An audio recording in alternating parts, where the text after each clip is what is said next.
Hey guys, how's it going? Welcome to another episode here of Cook Around and Workout. Hi Storm. Uh, Today's episode for you is the guacamole episode. I'm super excited for this one. There's not as much technical skill stuff, so hopefully this video will go a little bit quicker. But if you want more technical stuff, you can leave a comment or you can watch the last video because the two things I did here, I also did in the last cooking video. Quiet Storm. So, what you got here for ingredients? You have an onion, you have avocados, you have some tomatoes, which I already diced up, and you have some garlic, cilantro, lime juice, salt, and then either cayenne or I'm using red pepper flakes because I ran out of cayenne. Yes, cat, I know. I have color commentary going on here behind me. So, when I cut the avocados, which I already did, don't end up with avocado hand, right? I hate when people are like, I'm going to do this and use my hand as a cutting board. Like, just put the avocado down, take your knife, and then you can cut it and flip it. And then you can open it and pop out the pit, and it's no big deal. So, never cut like this with your hand underneath. That's just asking for trouble. So, we'll take the avocados. I've got this lovely spoon right here. Plop them into a big mixing bowl. And we're going to mash it all up anyway, so I'm not really worried about mashing them right now. This cat's driving me crazy. And so this whole recipe, you're kind of just eyeballing things to a certain extent. So I use 3 avocados. I don't really know how much of each of these ingredients I've chopped up I'm going to use. There's kind of just a point where you get the balance of the flavors right.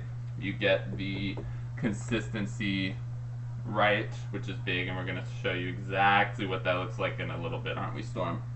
So there's that. And then just, some of it's personal preference, if you like spice or not. If I'm preparing this for a crowd, it's less spicy than when I make it for myself. I add a little more of the pepper flakes, because a little bit of heat for me is a lot of bit of heat for a lot of people, so that's all there. So I have my 3 avocados in the bowl. Next thing I'll add are the tomatoes, which I've diced up. Again, you want these to be really small, even smaller than what I had you do on the bruschetta video. And that's, again, just so there aren't gigantic pieces in the mix. So, like, if I see one that's too big, I'll hold on to it and I'll eat it on the side later. So, this is a pretty good ratio, I would say, of tomato to avocado. Then you'll throw the garlic in. Again, this is like a really, really fine mince that I've got going. And so the reason for that is, again, you don't want them to just get like a bite of garlic. Okay, so the 2 technical things that I'm going to show you for this part of the video are the onion and the cilantro. This cilantro is a little bit suspect right now. It's just like I've had it for a couple more days than I like to. It should still be fine. Again, you're doing what we did with the basil, where your left hand or your offhand is on top of the blade, and you're just basically pivoting to cut this up. And so once it spreads out, you bring it back just to make your knife cuts more efficient. If you've got a sharp blade, it can go through any little stack of herbs, right? So, I'm just getting this cilantro really finely chopped. If you don't like cilantro, I don't know why you watched this video in the first place, because it is a necessary part of a good guacamole. And I like the aroma. I get the people with the soap gene. I'm not saying you're a bad person if you don't like cilantro. I'm just saying you're on the wrong recipe guide if you don't like cilantro. Okay.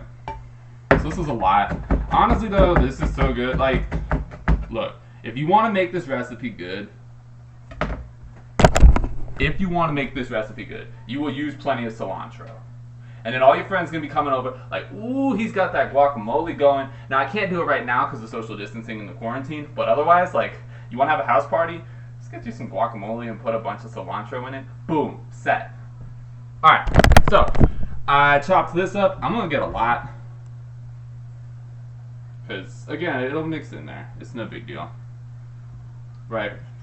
And this looks like a, metric megaton, but really when I stir it all up, it'll be just enough. Alright, and then for the onion, what I'm going for is what we called jokingly a micro dice. So I want to make some really thin cuts here, and you'll see why in a second. So I have really thin layers, right? Thin cuts, like you can see, they're very thin. And that'll make it easier now for me to chop this up and get these really fine. Same thing with the knife. And you don't need a ton of onion. You're just kind of adding a little bit of texture. If you use red onions and you want to do it to add some cool color, you can do that too. I don't really think it's a big deal what kind of onion you're using. Alright, so that's probably a good amount. I just kind of throw it in there too. And even with the white onion, you get some color. So, there's that. I'll show you the bowl real quick.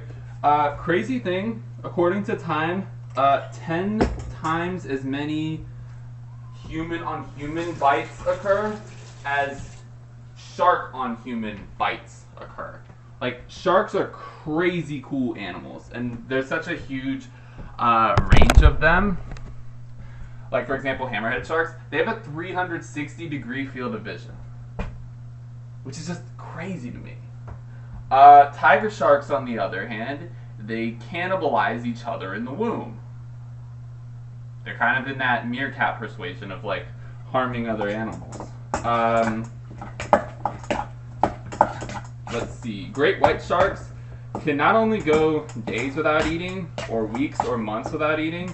A really well-fed great white shark can go up to a year without eating because they store these oils in their liver, which is kind of absurd. Like, that's even more absurd than the Kodiak bears we were learning about the other day. Alright, so I haven't added the lemon juice or the red pepper flakes or the salt yet, but you can see this is kind of our consistency. You can tell that there's lots of cilantro in it, but that's what you want. Again, if you want to make it good, you will be generous in your use of cilantro. If you don't like cilantro, you're on the wrong video. So, back to this. The lime juice, you should get a taste of it. You can use fresh limes too. I just didn't have any, so I'm using the concentrate. The juice in the tomatoes will water it up a little bit. You don't want it to be too runny. So if you use a lot of tomato, I would recommend going with the concentrate actually, because then it'll be less liquid in there. So again, just a couple squirts. And then I'll mix it up real good. You can kind of hear the texture. So this isn't just like an avocado that I've crushed. Like, there's a texture to it. It sounds a lot like creamier and runnier. You can hear that texture, you can see this texture. Sweet. Alright, so I've stirred it up, mixed it up pretty good. Bull sharks can actually swim into fresh water, and there's one that got as high up as Illinois. There's a gag in the Minneapolis Star Tribune years ago that there were deceased ones that were found in the winter in Lake Minnehaha, and they came up the Mississippi, but they wouldn't be able to get up there. Plus there's dams, and they can't jump. Bull sharks are actually responsible for most of the fatal attacks that have occurred, and most of the attacks on people. I don't know about the fatal ones, but yes, on the people ones. Alright, salt. You want to grind some salt into there. There will be salt in your chips, but you want to make sure you have enough to make all the rest of the flavors in this stuff pop. So I just did a couple twists of the old salt grinder. I mix it up. You can still hear it. You can kind of see our texture here. Alright. And then the thing with this is you kind of just have to test it a couple times. If you think it could use something. Storm, this is not your time to be in the video. Storm, this is not your time to be in the video. So, she's an independent female that don't need me.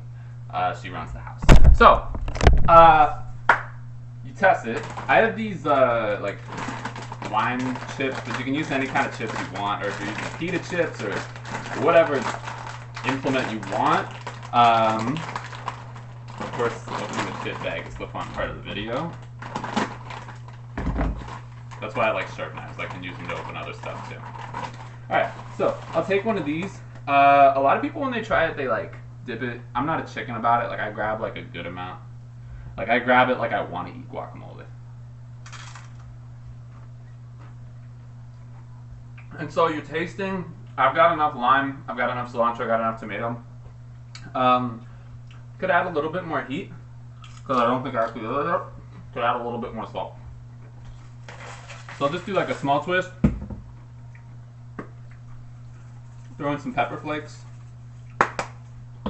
And then you can also, if you don't have fresh garlic, you can go to the garlic powder, the garlic salt, and you can just throw some of that in there too. So then I'll mix it back up. And again, this is kind of just a trial and error recipe. And I've already gone to my usual average of like 10 minutes, but it's whatever. You guys are having fun. You get to see my cat. Alright. So I'll try it again. And you'll know, you'll know when you found it. And I just did. So yeah, trial and error.